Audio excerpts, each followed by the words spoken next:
প্রথম কথা হচ্ছে আপনারা একই সাথে শব্দের রাজনীতিটা লক্ষ্য করবেন। আমরা বলছি পুশ ইন, সেটাকে ভারত সরকার বলছে পুশ ব্যাক। অর্থাৎ এই যে বাংলাভাষী মুসলমানরা, তাদের ভাষ্যমতে এরা হচ্ছেন বাংলাদেশেরই নাগরিক, আদি নাগরিক, এবং এদেরকে তারা ফেরত পাঠিয়ে দিচ্ছেন। প্রশ্ন হচ্ছে এক, এরা সে দেশে আছেন, সে দেশের ভোটার, সেটাকে তারা কিভাবে অস্বীকার করবেন? এবং দ্বিতীয় প্রশ্ন হচ্ছে, যদি নাগরিক হয়েও থাকেন তাদেরকে এভাবে পাঠানো যায় না। যে কোনো নাগরিককে ফেরত পাঠাতে হলে কূটনৈতিক তৎপরতা এবং সেই চ্যানেলেই পাঠাতে হয়।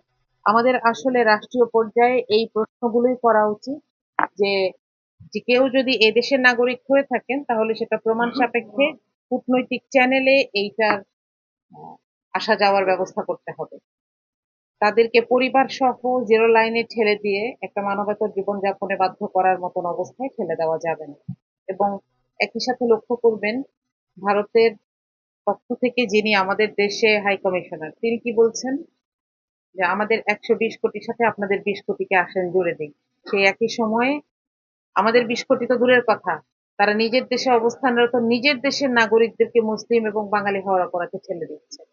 সুতরাং মুখে এক, মনে আরেক, কাজে অন্য একটা, এই নীতির সর্বোচ্চ পর্যায়ের বাস্তবায়ন আমরা দেখতে পাচ্ছি। এখানে যেই সমস্যাগুলো নিয়ে আমরা দেখলাম যে আপনাদের যে কনসেপ্ট পেপার, সেখানে আলোচনা হয়েছে, একটা হচ্ছে সাম্প্রতিক বেশ কিছু সমস্যা আমরা জানি, বেশ কিছু জায়গায় নতুন করে কাঁটাতার নির্মাণ হচ্ছে, এবং আমরা আসলে এটুকুই জানি যে কাঁটাতার নির্মাণ হচ্ছে, কিন্তু এটার আড়ালে অন্য কোনো স্থাপনা হচ্ছে কিনা আমরা জানি না। তো সুতরাং এই ব্যাপারে আমাদের সরকারের সচেতন হওয়া প্রয়োজন। আমি আজকের প্রোগ্রামের মাধ্যমে সরকারের কাছে আহ্বান জানাবো যে এসব ব্যাপারে স্বচ্ছতার জন্য আন্তর্জাতিক যে আইনগুলো রয়েছে সেগুলোর অধীনেই কৈফিয়ত চাওয়া উচিত। দ্বিতীয়ত হচ্ছে যে এখানে তিস্তা এবং অভিন্ন নদীর পানি বন্টন নিয়ে বেশ কিছুদিন ধরেই আমরা চেষ্টা করে যাচ্ছি, সেটার কোনো সুরাহা হচ্ছে না। আমাদের পাওনা থেকে আমরা বঞ্চিত হচ্ছে এবং আমাদেরকে বলা হচ্ছে যে এতদিন তো আমরা দেখেছি যে পশ্চিমবঙ্গের সরকারের একজন ব্যক্তিকে দায়ী করা হতো, এখন তো তিনি নাই।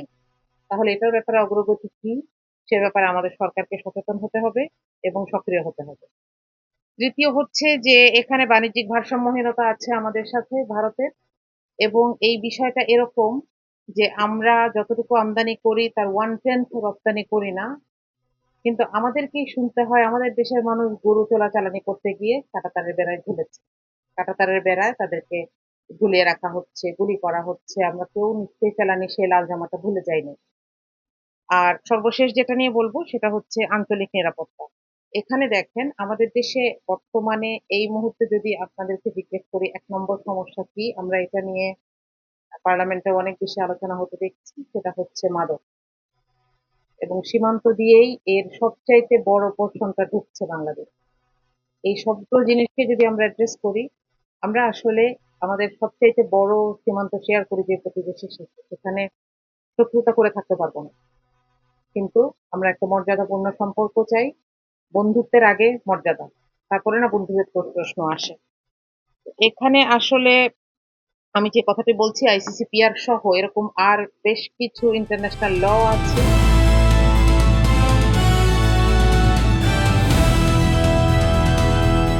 দিনাজপুর টিভি, মানুষের জীবনের কথা বলে।